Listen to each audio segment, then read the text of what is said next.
بسم اللہ الرحمن الرحیم۔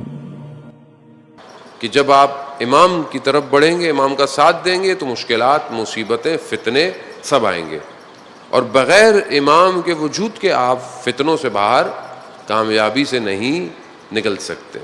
تو ہم آئیں، ہم اس ایک امام کی طرف بڑھیں، اور اس امام کی طرف بڑھنے کے لیے سب سے پہلے جو چیز ہم نے بہتر کرنی ہے وہ اپنا وجود ہے۔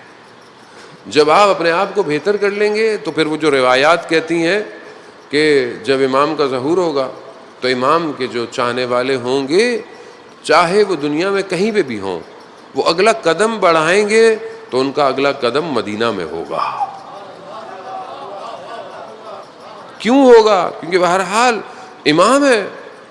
جب امام کی آپ کو معرفت ہو جائے گی تو آپ کو پھر پتہ چل جائے گا کہ مطلب امام کسے کہتے ہیں، یعنی پھر ہر چیز جو ہے وہ شاہد ہو جاتی ہے، یعنی ہر چیز آپ کے سامنے کھل جاتی ہے۔ امام جب کسی کو اپنے قریب کرتے ہیں تو اصل وہ امام کی وجود کی جھلک ذرا سی پڑتی ہے تو وہ کیسی گفتگویں اور کہاں پہنچنا شروع کر دیتا ہے۔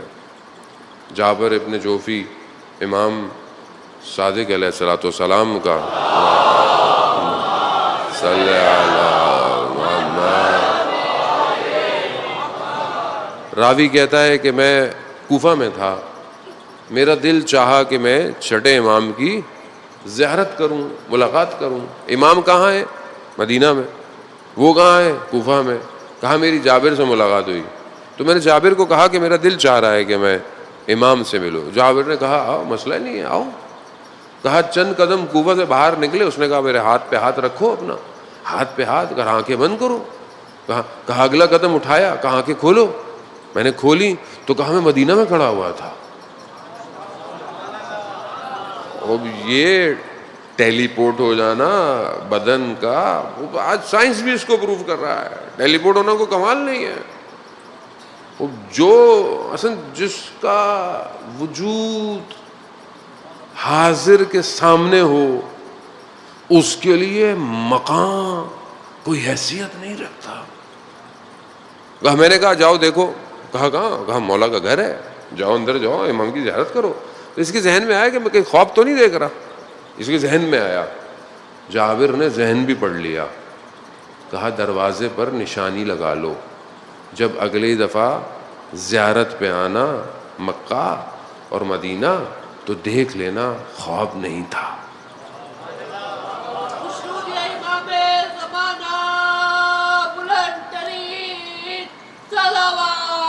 اللہم صلی علی محمد۔ کہا میں اندر گیا، میں نے امام کی زیارت کی، پھر میں نے دیکھا کہ جابر جو ہے وہ امام سے سرگوشیاں کر رہا ہے۔ جو جتنا امام کے قریب ہوتا ہے اس کی عنایتیں بھی بڑھتی چلی جاتی ہیں۔ میں اپنے امام کے کتنے قریب ہوں، میرا دل چاہتا ہے میں اپنے امام کے چہرے کو دیکھوں۔ ٹھیک ہے، فلسفہ غیبت یہ ہے کہ امام غیبت میں ہوں، ہر کسی کے لیے پاسبل، ایسا نہیں ہے کہ ناممکن ہے، مگر خوب اللہ کی مصلحت ہے۔ لیکن عاشق کا دل تو تڑپنا چاہیے نا معشوق کے لیے۔ ہمارا دل کتنا تڑپتا ہے کہ کاش ہم یا لیتنی کنتو معکم، کاش ہم کربلا میں ہوتے۔ مولا کربلا میں ہوتے تو کیا کرتے؟ کربلا میں عزیزان محترم تھوڑی سی گفتگو، بہرحال اس کو دوسرے زاویے سے دیکھیں۔ کربلا میں جو لوگ تھے انہیں یہ کہا جا رہا ہے کہ کل صبح مار دیے جائیں گے، مار دیے جائیں گے، آپ سب ختم ہو جائے گا۔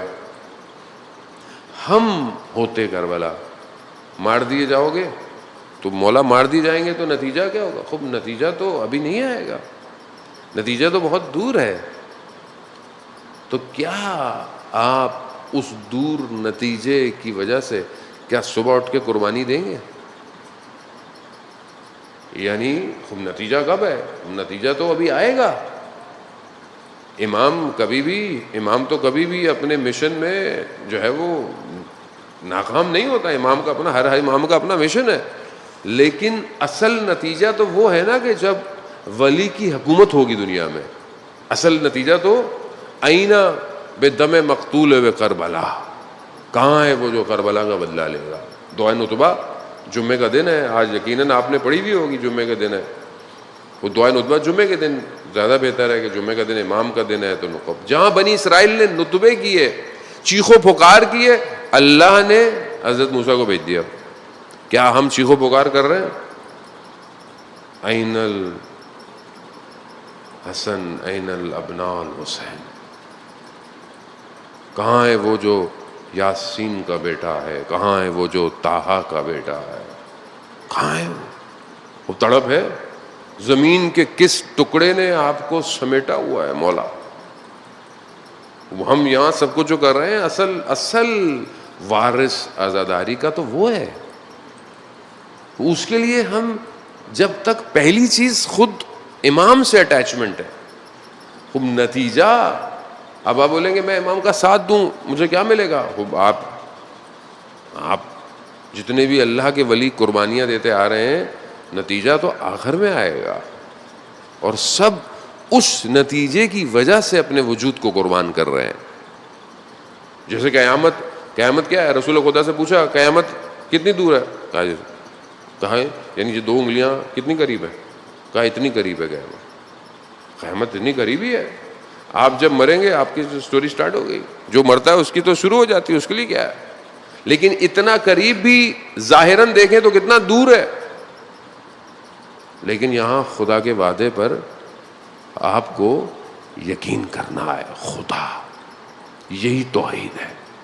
خدا قرآن میں کہہ رہا ہے, سورہ قصص میں, بہت ساری اور آیات میں, کہ ہم اس زمین کو اصلی وارثوں کی طرف پلٹا دیں گے. خوب اولیاء خدا. اب آپ بولے میں امام کا ساتھ بھی دوں, میری زندگی میں مشکل نہ ہو, پریشانی نہ ہو, ممکن نہیں.